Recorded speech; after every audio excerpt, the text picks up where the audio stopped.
Sir యూజువల్గా doctor దగ్గరికి వెళ్ళగానే ఫ్యామిలీ హిస్టరీ ఒకటి అడుగుతారు అండ్ నెక్స్ట్ లైఫ్ స్టైల్ ఎలా ఉంది అని అనేసి అడుగుతారు. జీన్స్లో మీ పెద్దవాళ్ళలో ఎవరికన్నా ఇలాంటి ప్రాబ్లమ్స్ ఉన్నాయా అని అనేసి అడుగుతూ ఉంటారు.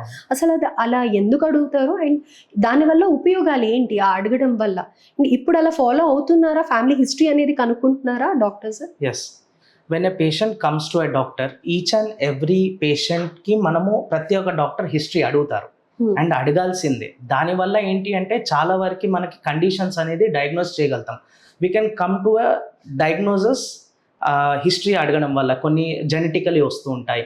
లేదు, హిస్టరీలో ఏంటి అంటే నాట్ ఓన్లీ జెనెటిక్, అంటే వంశపారంపర్యంగా కాకుండా మనం వాళ్ళ డైలీ రొటీన్ అడగడము, దానివల్ల కొన్ని కాంప్లికేషన్స్, కొన్ని కంప్లైంట్స్ ఉంటాయి. ఇంకా వేరే హిస్టరీస్ లైక్ ఏదన్నా ఇబ్బంది ఈ కొన్ని రోజుల నుంచి వచ్చిందా, లేదా లాంగ్ స్టాండింగ్ ఉందా, అట్లాంటి వాటి వల్ల ఏంటి అంటే we can come to a diagnosis.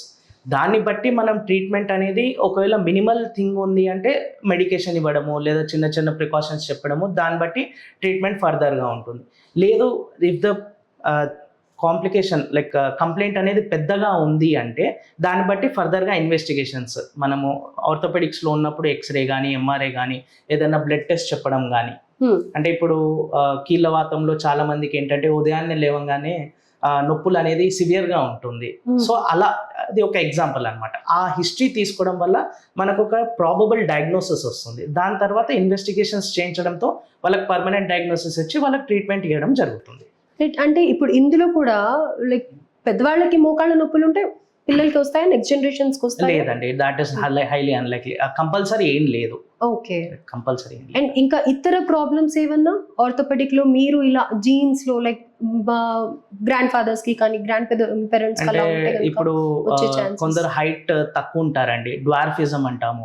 Height తక్కువ ఉన్న వాళ్ళు, అది వంశపారంపర్యంగా ఉంటుంది. దానివల్ల మనకి ఏంటంటే బోన్ గ్రోత్ కానీ, లేదా ఏదైనా డిఫార్మిటీస్, వంకర్లు రావడం కానీ, ఇలాంటివి అనేది ఉంటూ ఉంటాయి అన్నమాట. సో చాలా రేర్ గా కొన్ని మట్టుకే ఉంటాయి. రెగ్యులర్ గా మీరు వినేవి మటుకు ఏవి కూడా జనరేషన్స్ నుంచి వచ్చేవి, జీన్స్ నుంచి వచ్చేవి, హెరిడిటరీ అయితే కాదు. That will be rare conditions.